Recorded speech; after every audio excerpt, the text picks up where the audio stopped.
Hi everyone, welcome to Yoga Detour. I'm Cecily, I'll be your instructor today.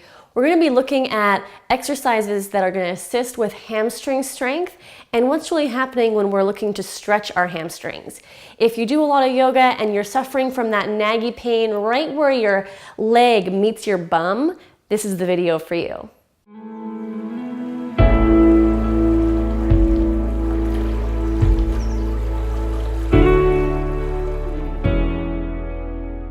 Okay, so before we get started, it might be helpful to have a pair of socks around. A pair that's a little on the thicker side for some slide. We'll get into that later.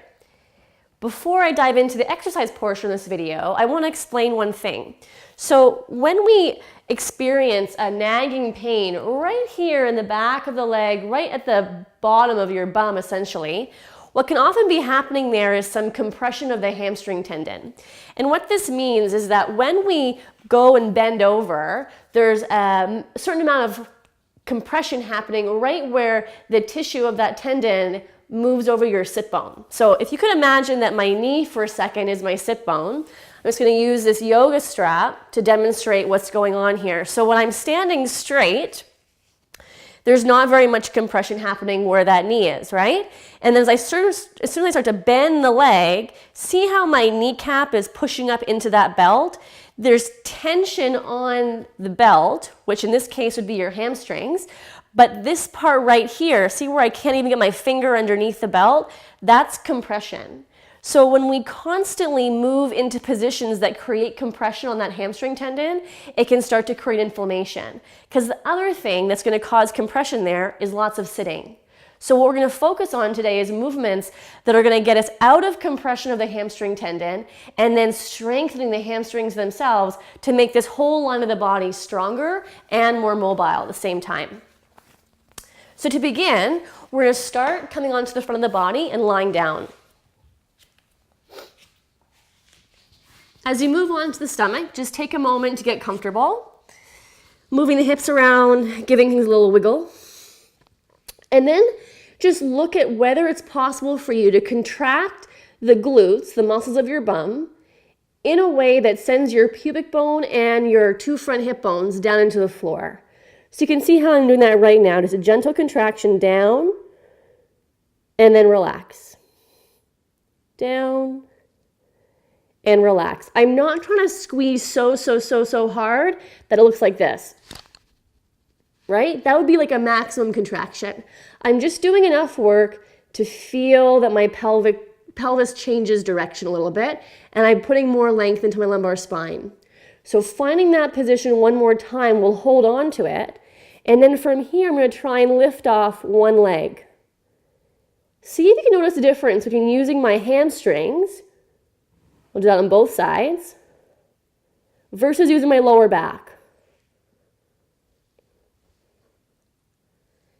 I'm trying not to use my lower back, so I'm thinking less about how high my leg goes, and instead of how much I'm able to use the back of my leg to create the extension in the hip. There's a big difference between hip extension and spine extension. I don't want to think about spine extension here. I'm reining in the spine extension by using that glute contraction and then isolating the hamstrings to get into my hips.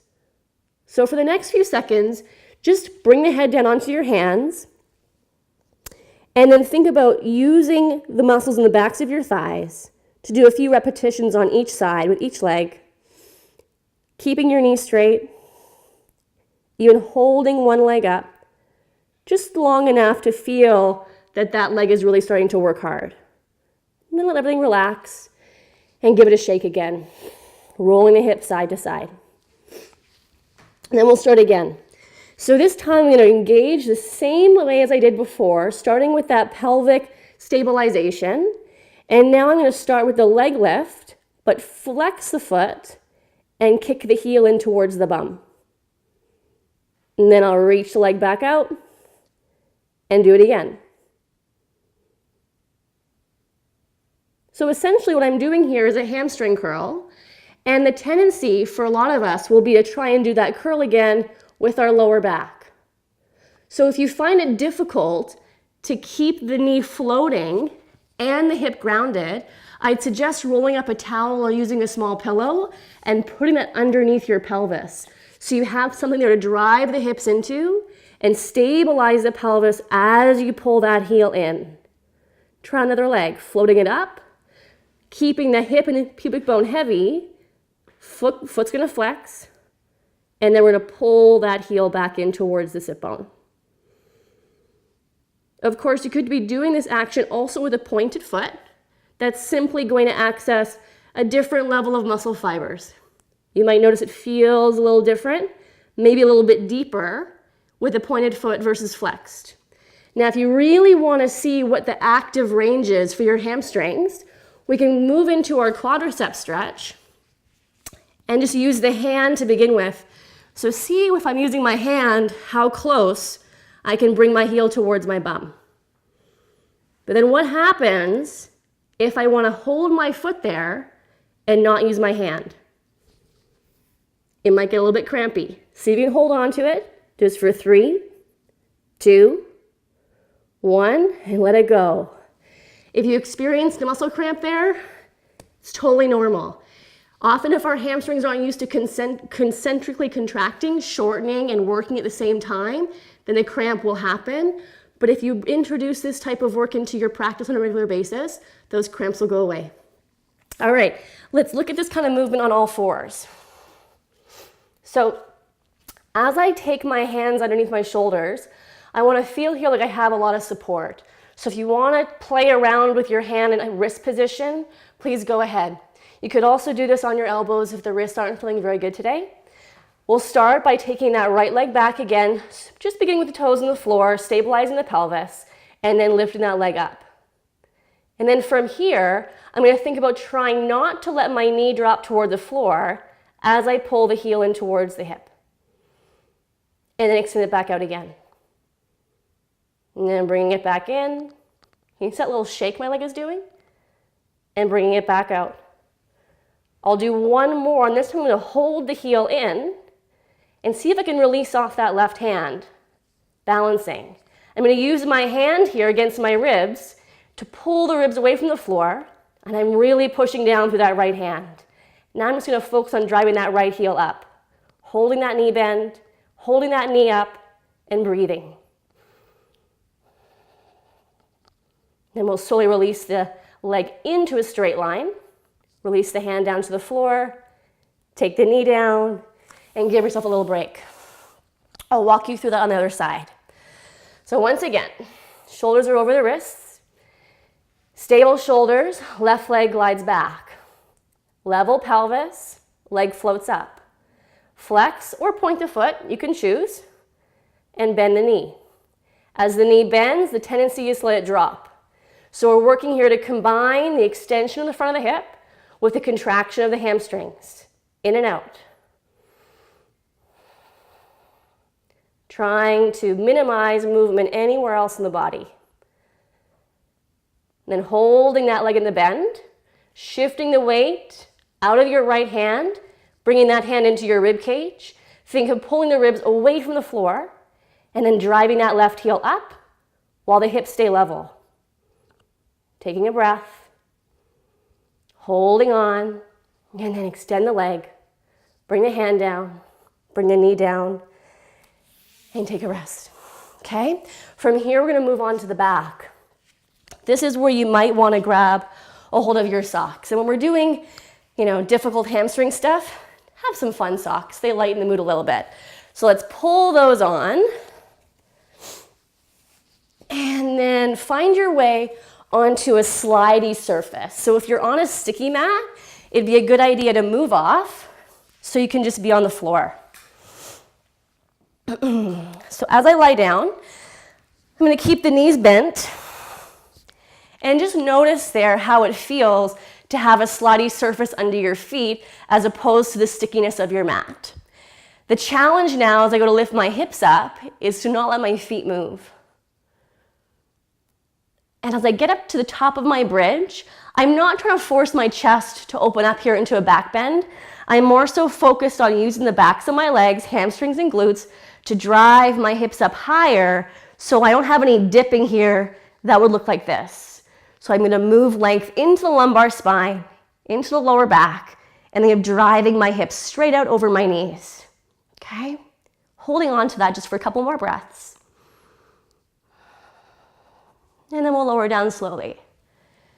Now, I don't know about you, but if you're practicing with a ponytail, it doesn't feel so good. I'm gonna take mine out. Let's try that again. Taking a breath. And then slowly easing the weight down through the heels, up through the hips, lengthening out through the front of the thighs. Now, what would happen here if we loaded our left leg more and picked our right knee up? Now, think about your left knee driving into the floor. Push, push, push, push, push. And then bring that right one down. Now I'm going to anchor the right heel. Try and keep that hip lifted and lift the left one up. Pressing the floor away. And then that left leg will come down, and so will my hips. Take a little breath, roll the head from side to side, reset. And this one's my favorite. So I'm going to lift again, starting with my breath. I like to roll the hips up on the exhalation. And now I'm going to really focus on keeping my hips in the air and start to slide my heels forward. As I do so, I'm going so slow all the way out. And then is it possible to pull them all the way back in? Whew, all the way down with the hips. So some of you might feel that when you go out, that's all. Can't come back in. Totally fine. This portion of the movement where we drive the heels forward is the eccentric contraction of the hamstrings. They're still working. And then you can just lower back down, pull the feet back in, and start again. If you're able to go out and in, we want to just maintain the position of the pelvis so that it doesn't start to turn into working through the back, straining even through the back, and not really focusing so much on the hamstrings. So let's do one more all together, lifting up. Pausing, finding the heel weight, and driving those heels forward. Squeeze, squeeze, squeeze, squeeze, squeeze, squeeze, squeeze, squeeze, squeeze, squeeze, squeeze. Keep the tailbone long, and see if you can pull back in. Press those hips up, and come all the way down. Oh, it's hard work. Take the legs up, give them a little shake, and then we'll bend the knees and just rest for a few moments. When you're ready, just find your way up to seated. You'll see that all the exercises that we just did didn't put any stress on that pesky area where we sometimes find hamstring strains. It was more so focused on strengthening that area, which is really important. And it's also a really great counteraction to doing a lot of sitting in chairs. If you're interested now in building stretching into your hamstring program, that's going to be in our next video. So check that out, and I look forward to following the detour with you then.